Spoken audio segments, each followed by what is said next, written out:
The Stars and Stripes show is brought to you by the U.S. Embassy. Well, welcome to the Stars and Stripes show, proudly brought to you by the U.S. Embassy. And on the line, we're speaking to Dr. Kabelo Senyatso, Director of the Department of Wildlife and National Parks. Senyatso, thank you so much for joining us. Good afternoon. Thank you so much for hosting us, and good afternoon to you and your listeners. Absolutely. Look, Senyatso, today is World Wildlife Day. We know that the BW government is also doing its own celebration in commemoration of this day, and of course in partnership with the U.S. Embassy. Congratulations and well done. What are some of the plans you have made for this year's World Wildlife Day?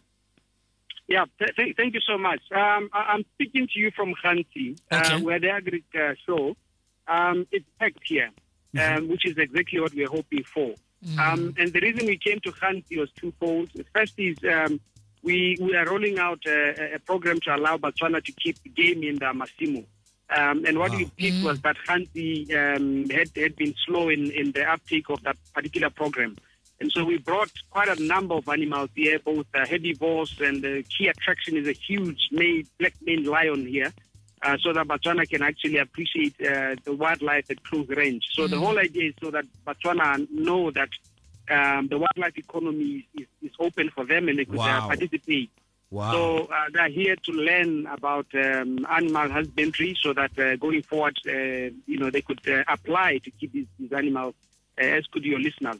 So that they participate in the wildlife economy. The second reason we came to Khanti is they'd also been struggling with high human-elephant conflict.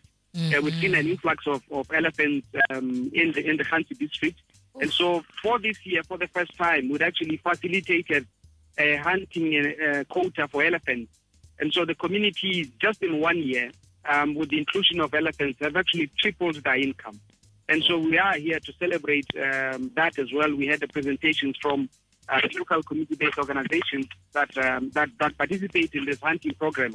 Then they were just sharing with the public and making commitments to say now that the income is tripled, how do they see their lifestyle and the livelihoods improving going forward? So it's really a celebration of some of the successes out here, and we've brought some of our local partners, including local NGOs that we work with in the area, including to showcase what they're doing around minimizing conflict with carnivores.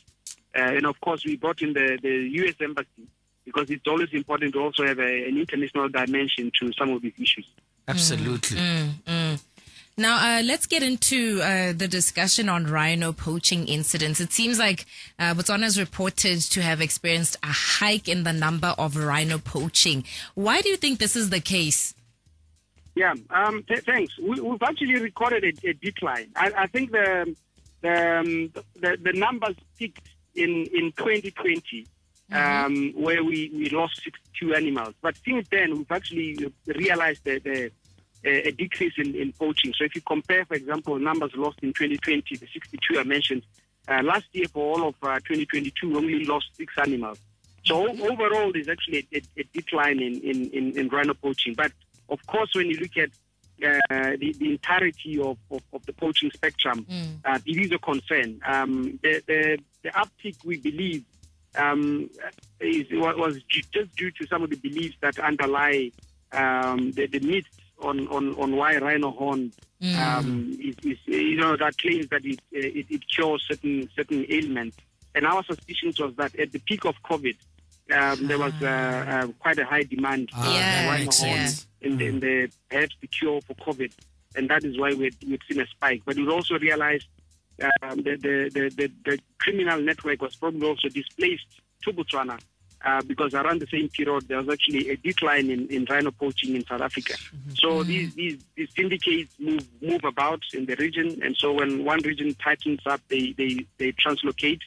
And so we believe that we are past the worst, and we continue to strengthen our law enforcement capacity in that regard. So we are quite optimistic that going forward, we will be able to sustain rhino poaching at a bare minimum. Just to also put it in context, we've actually lost more rhino to natural mortality than to poaching. Wow. So again, that is a clear evidence that we are past the rhino poaching scourge. So now we're losing more animals to, for example, the big bulls would fight with the young bulls for mating rights and kill them. And we've lost more animals that way last year than we did to poaching. So we are now shifting our focus to managing the ecological needs, as we believe that the poaching concern is largely under control. Absolutely. Well, if you've just joined us, welcome to the Stars and Stripes radio show, proudly brought to you by the U.S. Embassy. And of course, today the show theme is none other than World Wildlife Day. And on the line, we have the honor of speaking to Dr. Kabelo Senyatso, Director of the Department of Wildlife and National Parks. And the BW government is doing a phenomenal job in this space. Look, let me ask you this question. Illicit wildlife trafficking is a big challenge. What is the BW government? What is your department? What are we doing to mitigate this particular threat, sir?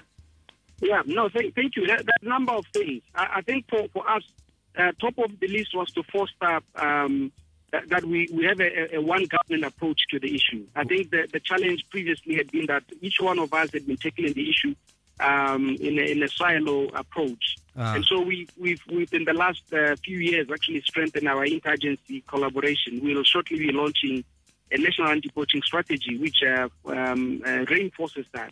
And the second part to it being beyond just the government agencies working together in a structured manner, expanding on the community-based natural resource approach that Botswana uses to have communities serving as a first line of defense. You see, these criminal networks, they can't exist without passing through a particular village, interacting with locals there. And so we have reformed our anti-poaching approaches to ensure that communities also have a greater stake. The second layer has then been to improve our relations with neighboring countries. You may be aware that Botswana now has binational commissions that are chaired by heads of state with Zimbabwe, South Africa, and Namibia. And issues of wildlife conservation, including poaching, are on the agenda. And so we are then able to address any barriers at that highest level. And once these mechanisms are in place, we've realized that some of the previously what seemed like impediments have been removed, because now our heads of state are able to instruct that particular things are done, and then we're able to share information across international boundaries, have joint patrols, have coordinated responses to illegal wildlife movements across international boundaries. So just those two, I think the strengthening of the internal coordinating mechanisms, and then secondly, strengthening the binational, the relations with our neighbors, is what has seen a transformation in regard to combat illicit trade in wildlife products.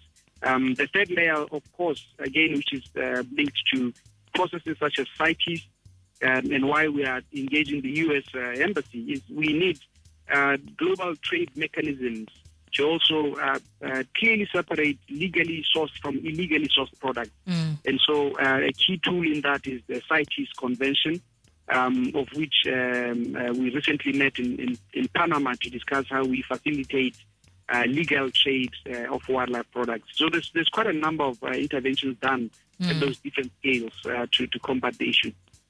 Thank you so much, Dr. Senyatso. I think the next question we have for you, Botswana is a member of the CASA. For the normal Motswana, the regular Motswana who has no idea what the CASA is, please just explain that in short before I even jump into the question. All right. No, lovely.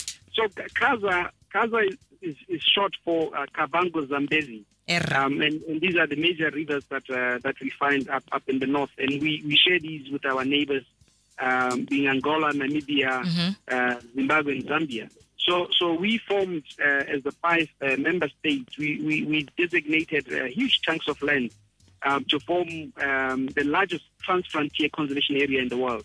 So it is not just comprising of national parks, but also includes forest reserves, includes unprotected landscapes where there's agricultural activity. Okay. But the whole point is to be able to jointly manage that landscape. The wildlife resource moves across international boundaries, doesn't recognize the international boundaries. And so it's important that we manage it as a collective. And that's what CASA does. And so the Kaza, as I said, is the largest transfrontier conservation area in the world, and the primary beneficiary of that has been elephants, of which you could unpack the details on that. But the whole point is that the 5 countries jointly plan for our wildlife resources, and we also at the same time expand into other resources, including cultural tourism. The ideas of a uni visa, which would allow somebody landing in Botswana to be able to travel to the Big Falls, to Zambia, Angola, and Namibia on a single visa, just so that it facilitates movements across these 5 countries. So there's quite a lot that we're achieving through that arrangement. Okay, that's great. So how are you using that platform in order to respond to poaching threats? I think you touched a little bit on it from Swift's previous question, but I think, can you expound on that? How are you using that, the Kaza platform? Yeah, no, thank you. So we've got a number of coordinating mechanisms under Kaza. We've got a number of what we call working groups, and these bring together subject specialists to tackle particular issues. So we've got a safety and security working group as an example of such coordination. So that then allows all of the law enforcement agencies across these 5 countries to sit around together on a quarterly basis and just coordinate actions. And so that then means if there are criminal networks in one country, we are able to use those forums to just share information, so that we then strengthen our intelligence, so that we proactively attend to some of these threats. And should an incident occur, the mechanisms allow for our investigators to move with ease across international boundaries to track, to follow up our leads. So that structure really facilitates working across across international boundaries. The others are also on the positive side, where we are developing joint tourism products. And the reason for doing that is it then helps, because if you've got one country benefiting, the other not benefiting from a resource, it's quite easy that those that are not benefiting would facilitate the criminal activity to cross over the border. So if we're all benefiting, it means all of us would participate in policing illegal and other criminal activity, which then benefits the entirety of the landscape. Absolutely. And it goes to show, I think that also highlights another opportunity and another partnership with the U.S. Embassy through ILEA, the International Law Enforcement Academy. And it goes to show the bilateral relationship between the BW government and, of course, the U.S. government. Sir, let me ask you, the pangolin is, I don't know, this is the first time I've said that word. I don't know the animal, but apparently or reportedly it's among the most poached animals in Botswana. Just outline what is the motivation? Why is that the case? And, what are we doing to address some of these challenges? Yeah. So the root cause of a lot of this poaching that's got this international dimension is got to do with the beliefs. So a lot of these wildlife products, particularly in the Far East, are thought to have some properties, particularly in the medicinal context. Okay, that makes sense. So because it's a belief, it's really difficult, but from a scientific perspective, there is no evidence of some of the claims that's purported to come out of these products. To give an example, both the pangolin and the rhino are poached for the same material of which your nails are made of. So it's quite staggering, I think, for you and I to appreciate how a nail could cure cancer or could cure some of the diseases that are claimed to be cured by some of these products.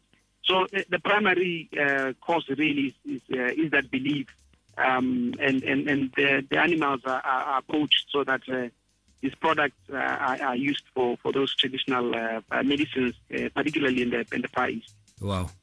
No, absolutely. So, look, we're fast running out of time. Let me give you this opportunity to share your parting statement.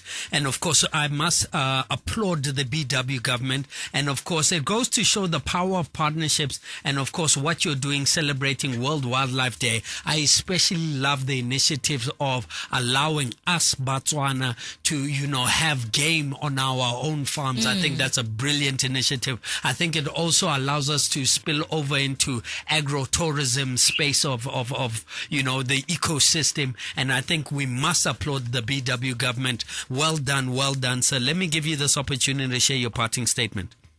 Yeah, thank you for the opportunity. I think the parting shot is in two parts. The first is that those that are in Khanti and neighboring areas to make their way to the Khanti showground.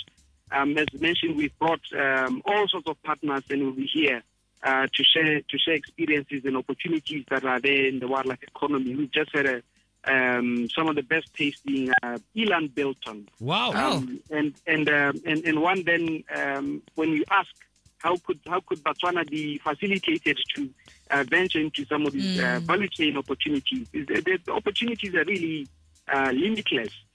So we hope Botswana take up these opportunities to have game in their own properties for both the consumption, including things like biltong, but also the non-consumptive, which are your ecotourism. Imagine if you've got a facility and there's a few zebras that walk about. Just absolutely. That is apt to your facility is out of this world. And that's why we are promoting this keeping of game in Massimo. The second part, I think, is targeted to all Botswana more generally.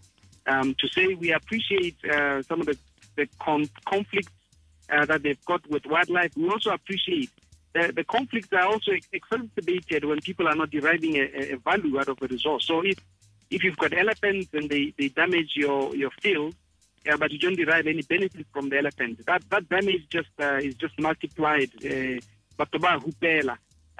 what we are trying to do then is to create opportunities so that the elephants are actually seen as an opportunity. As I mentioned, the CBOs, the community-based trusts in this area have tripled their income from elephant hunting. Absolutely. And then, of course, the opportunities down the value chain to say, once you've hunted the elephant, what of their skin, what of their feet, what of the tusks, what of the meat, where is all that going? And people should be seeing these opportunities to come in and exploit the opportunities that the wildlife economy presents. So we hope Botswana will be able to turn the presence of animals within the environment into an opportunity. And as a department, we stand by to help people realize those opportunities so that we do collectively move Botswana from the middle-income status we are to a high-income country. And tourism, including wildlife, has got a huge part to play in that transition. Thank you, sir. Have a fantastic afternoon. Lovely. Thank you so much. Let me go and see the black mambas. Okay, absolutely. Well, you just heard the voice of Dr. Kabelo Senyanso, Director of the Department of Wildlife and National Parks. Join us as we celebrate partnerships for conservation on World Wildlife Day. And of course, thank you so much and welcome to the U.S. Embassy's show. It's titled The Stars and Stripes Radio Show in partnership with Gabs FM. Kings and Queens, we've got a jam-packed show. Allow me to do this as we continue. On the other side of this, I'll be speaking to Suzanne Yonchi, Chief Regional Environment, Science, Technology and Health Hub for Southern Africa. But before I speak to her, I'm going to go into some ads and then we're going to do Ask the Sharjah. And then we've got a little component of Education USA and we've got giveaways. It's a jam-packed show. Power to engage your world is on 96.2 FM. Now, your time is 12:38 across the nation. And, of course, remember, it's a new season at Gabs FM. We're launching brand new shows. And, of course, Samantha's officially left the studio. And, of course, all you have to do is spot Samantha driving the brand new T-Cross, courtesy of Auto House Gaborone. Now, let me tell you the hint of the day. The car is going home. That's all I'm going to say. Follow it and make sure you are able to identify her and say, the Midday Fix Reloaded, and you stand a chance chance to win a 1,000 Pula shopping voucher courtesy of Trans Cash and Carry. Kings and Queens, we're going to continue with the conversation now. Allow me to jump into what is called Ask the Sharjah. This is where you get to ask the U.S. Embassy any burning questions. Let me tell you something. There is often a misguided conception that you cannot access the U.S. Embassy, and that's what the Stars and Stripes radio show is all about. That's why you've got to follow the U.S. Embassy on all social media platforms in order to engage the U.S. Embassy. There's a brand new grant out. I'm going to touch on it on Education USA, but this is what you had, and I think this is a brilliant question. What is the process of inviting an ambassador to a school event or any other event in line with the protocols? And let me tell you something, that is a brilliant question. And this is what Your Excellency Amanda Jacobson had to say.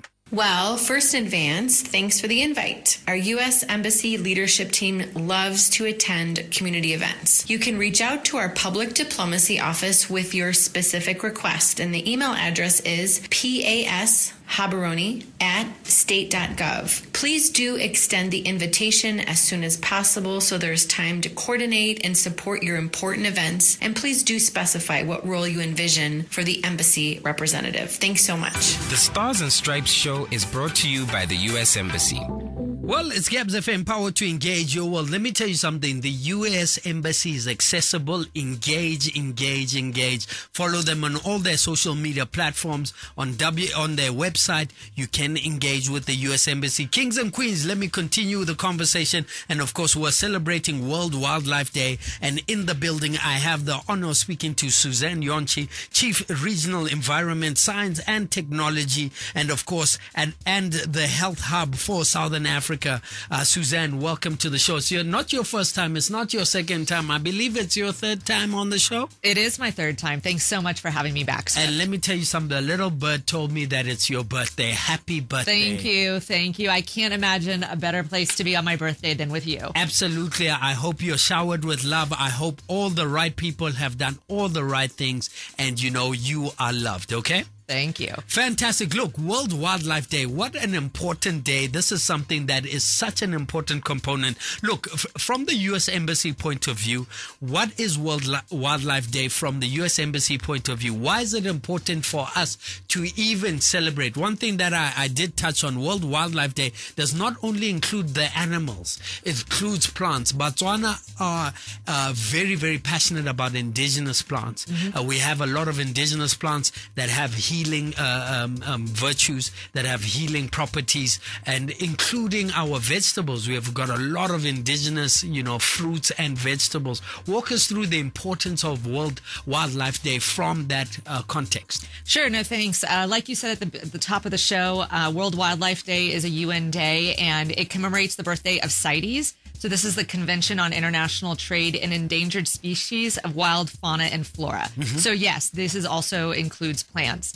So it's the 50th anniversary of CITES, and what CITES, their role is to ensure that we do have rules and regulations and international agreement on how we're going to trade in wildlife. And yeah, just as you said, plants is increasingly being trafficked. We're seeing an increase in succulent plants being trafficked to the west. Are you serious? Yeah, and it's really hard to track because they're so small. So that is something that our U.S. Forestry Service is looking at programming on how to defend the trade in succulents. Mm-hmm. I was really glad to hear Director Sinyatso talk about partnerships. Every year, World Wildlife Day has a different theme. Yes. And the theme for this year is about partnerships for wildlife conservation. I love it. And so, as you can imagine, the United States, we mark World Wildlife Day with partners around the world. But I say this with sincerity. There's no other country I'd rather celebrate World Wildlife Day than here in Botswana. Not anybody gets drums on the Stars and Stripes radio show. So well done. Shout out to the BW government. That is such an important component. And look, the bilateral relationship is such an important component in terms of shared health, shared prosperity. You can see that the importance of us engaging as countries. I especially loved, and I had the honor of visiting ILEA, the International Law Enforcement Academy out in Otse. And, it goes to to show that, what you said, trafficking, succulents, and the importance of us working together. Look, let's touch on, I did remember Resenyazo touching on CASA, right? Tell us a bit of what the U.S. government is doing to support CASA as a government. No, thank you. I'm so glad you asked about CASA. Dr. Sinyatso was right in terms of it's one of the largest terrestrial transboundary conservation areas. It's the size of France. I mean, that's how big the CASA region is. That's huge. Yeah, it's as big as a European country. We as the U.S. government, we do have a lot of initiatives in CASA. We've actually invested more than $20 million in CASA, and that includes about $16 million from USAID. To increase community engagement in preventing wildlife trafficking. So strengthening anti-poaching and surveillance capacity. That's something that our Bureau of International Narcotics and Law Enforcement helps to do. Working with law enforcement officials. That security working group that Director Sinyatso mentioned, that is something that we're directly involved in supporting. Timber trafficking is a big issue in the CASA region. So our U.S. Forestry Service has been working with the customs officials. I mean, you have all these countries. Think about all the different border crossings, and you have to train customs officials on how to recognize if the wood being transported is legal or illegal. Wow. So things like that. And we are actually, one of our grants is to Peace Park Foundations, which is working with the security group at the CASA to look at how important law enforcement is. And, one of my roles as being the regional environment officer is I like to look at myself as a matchmaker, look at those opportunities or needs and what resources we at the U.S. government has. And one of the things the CASA was working on is a bird management strategy. I mean, the bird life in the CASA is just amazing, and that's what attracts a lot of tourists. And they wanted to develop a management strategy. So I reached out to U.S. government contacts and found somebody in the Environment Protection Agency who happens to be a bird expert, and got her out here to work with their committee on how to strategize conserving this valuable bird life. So we have a lot going on with the CASA and really enjoy them as a partner. Look, I mean, one of our assets in Botswana is our wildlife. That is one of our biggest assets as the Republic of Botswana. Let's talk about the U.S. government's policy or the U.S. government's stand on protecting wildlife, because whether we like it or not, wildlife speaks to tourism. It speaks to so many factors. I liked what Dr. Sinyatso was doing, especially what the ministry is doing in line with allowing Botswana to have game on their farms, because it creates such a different ambience. Walk us through your stance on behalf of the U.S. government on protecting our wildlife. No, absolutely. We don't just look at protecting wildlife as a conservation issue, but a sustainable economic growth issue and a security issue. So when it comes to the economy, the second largest contributor to Botswana's economy is tourism. And so much of that tourism is wildlife tourism. So yes, if a rhino or an elephant or a pangolin gets poached and trafficked, the community is losing income because it's going to deter tourists from coming. Yes. So either directly or indirectly, improving livelihoods is a big priority of ours in helping to protect wildlife. And the United States government is committed to combating wildlife trafficking globally, and we continue to be the leader in this fight. Nice. We have a lot of national strategies on combating wildlife that, like what Director Sinyatso was saying about a whole of government approach, that's exactly, what we do. So we have about 17 different U.S. government agencies that are involved in 17. 17 Wow. From Department of Justice to Fish and Wildlife Service, to the ministry, our agency for the interior. So the State Department, USAID. Yes, you can't approach this in a siloed Absolutely. approach. And so the U.S. government commits about $100 million a year annually globally to combat wildlife trafficking, working closely with our partner governments and NGOs. That's brilliant. And that is what he was speaking about in terms of the one government approach and not working in silos. Well, Kings and Queens, welcome to the Stars and Stripes radio show, proudly brought to you by the U.S. Embassy in partnership with Gabs FM, hashtag America in Botswana. And today we're celebrating the World Wildlife Day. And the theme of this year's World Wildlife Day is join us in celebrating partnerships for conservation. And that brings me to my next question. Some of the major programs that you've engaged in to assist Botswana to improve its conservation agenda. I mean, whether we like it or not, our wildlife, our plants, our environment is our national treasure. And, we need to work on programming in order to conserve that part, to protect that part. What are some of the major programs that, the U.S. Embassy or the U.S. government has been engaged in or implementing currently on the ground that benefits this country? No, thank you. We're really lucky in that our legislators have given us some of the tools we need to support Botswana. Mm-hmm. One is our Eliminate, Neutralize, and Disrupt Wildlife Trafficking Act. So that is legislation that authorizes us to support anti-wildlife trafficking activities. We also have what we call the Delta Act, which is Defending Economic Livelihoods and Threatened Animals Act. So some examples of how we are able to use this legislation. USAID has a $32 million project in the Delta called Resilient Waters, $32 million. Say that again? USAID has a $32 million wow. 5-year project in the Okavango Delta. Wow. And it's to help build resilience to a lot of the threats to wildlife, but also for communities. So some examples include supporting communities with elephant-aware farming and value chains. I mean, we talk about human-elephant conflict. We're talking about human-elephant coexistence and supporting agribusiness training and wildlife. With the Department of Wildlife and National Parks, you've mentioned ILEA, our International Law Enforcement Training Academy. And we actually do bring in experts from the U.S. to help with training on combating wildlife trafficking. And my colleague at ILEA just told me the other day that to date, we've trained 171 Botswana law enforcement officers on wildlife crime, like how to investigate it. Wow.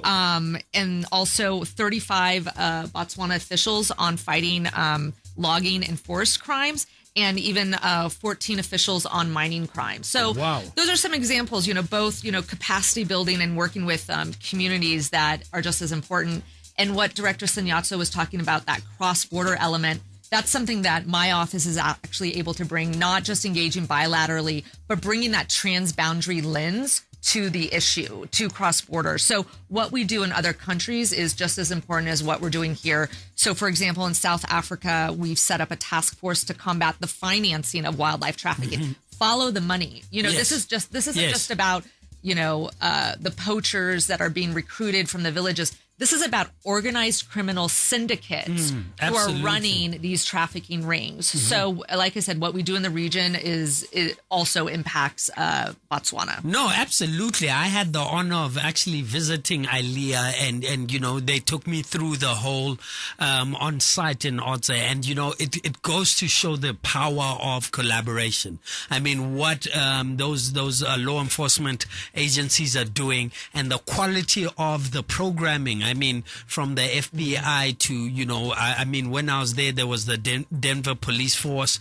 There were a number of different agencies from the United States that come into the country and not only train Botswana, they train amongst different within the region, other African countries. And you can see the importance of collaboration between law enforcement agencies and how to fight. I love that initiative. I think it's a brilliant initiative. Look, ladies and gentlemen, we're fast running out of time. But look, let me ask you this last question. Whether we like it or not, illicit wildlife trafficking is a huge issue, not only in Botswana, around Africa. Mm-hmm. I think in closing, you did touch on it a little bit, but, I think you can just touch on the role or what role you're playing in terms of assisting us to mitigate, assisting us to fight, the trafficking of, illicit wildlife trafficking. Mm-hmm. No, thanks. One of the things to do is to really help report on the ground what's happening to our policymakers in Washington, who also help control some of the programming. So in August, we had a scoping mission from our Bureau of International Narcotics and Law Enforcement. She met with Director Senyatso to really identify some of the needs here in Botswana, whether that's through capacity building of more law enforcement officials or to engage civil society. And I do want to also kind of focus not just on what we're doing in Botswana, but the regional aspect of this problem. I mean, in Africa, according to CITES, we saw an 11.8% decrease in rhinos. Wow. The northern white rhino, is now extinct. The last one died in 2018. We could have done something about that. Oh, Lord, yeah. And I agree with Director Senyatso about the changing trends. Namibia just saw a 95% increase in rhinos poached this past year. So again, as poaching decreases in some countries, it increases in other countries. So I think maintaining that level of communication, ensuring transparency in reporting on statistics and illegal trade is some of the things that we do to encourage so that we can leverage those resources and help mitigate wildlife trafficking. Absolutely. World Wildlife Day, and we're celebrating, and the theme of this year is join us in celebrating partnerships for conservation. I hope you've learned a lot. A lot of people may perceive this show as, just any other show, but we're highlighting the bilateral relationship between the U.S. government, the BW government. Shout out to all the partners who have been involved. And of course, we've got to thank Dr. Kabelo Senyatso, Director of the Department of Wildlife and National Parks. We've got to thank the BW government. We've got to thank the U.S. Embassy for your role in line with World Wildlife Day. And of course, thank you so much, Suzanne, for always being willing to share this knowledge in line with our environment. I would like to challenge you, the Botswana, to try and play your part in World Wildlife Day and try and at least find indigenous plants, try and see how you can replant them, so that we can keep some of these species alive. At the end of the day, there are healing properties in some of these plants. They're great for, I call our food organic, 100% organic.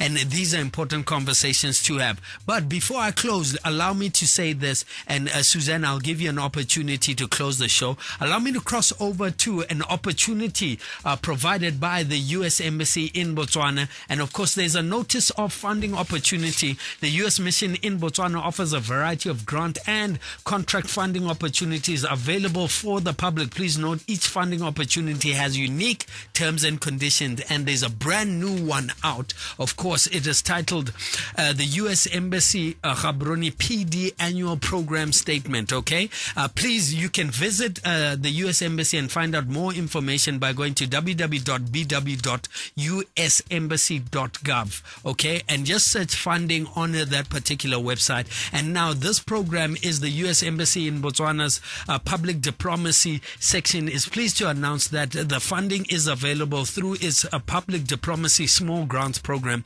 This is an annual program statement outlining our funding priorities, the strategic themes we focus on, and the procedures for submitting some of these funding requests. Let me tell you something. Universities can also partner, and these grants are starting from $100,000 for small grants right up to $250,000 US dollars for university partnership awards. The idea is for us to collaborate. There is a lot of information. Please kindly engage the U.S. Embassy. Follow them on all their social media platforms. And some of the priority areas that I need to give you, and I think this is amazing, okay? Bear with me. I'm going to give you a little bit of information. Promoting democratic principles, including, let me tell you, my favorite, freedom of speech, particularly if they share best practices for citizen advocacy or explore the challenges in modern media houses face in digital economy. Please, and an important component when you're applying for these funds is to partner with some other beneficiaries that have already received U.S. funding. Not to say that it disadvantages you, it just strengthens your application. Foster social inclusion for undeserved communities communities such as, but not limited to, disabled persons, the LGBTQI community, minority ethnic groups, and for those in remote areas. These are some of the focus areas. Promoting the use of sustainable clean energy resources in order to diversify the economy, develop the region at the local level, and call for greater climate change action. And of course, advancing innovative and sustainable action, supporting climate change adaptation and mitigation measures, sustainable natural resource and biodiversity management, and conservation efforts through equitable, inclusive and responsible practices. And let me tell you something, don't get intimidated by the application. Email the U.S. Embassy, ask for an appointment to engage them. I am doing that myself. I'm writing my grant. I email the U.S. Embassy. I ask for an appointment in order to go through the grant. Let me give you 30 seconds to share your parting statement, Suzanne. No, thank you. Happy World Wildlife Day, everybody.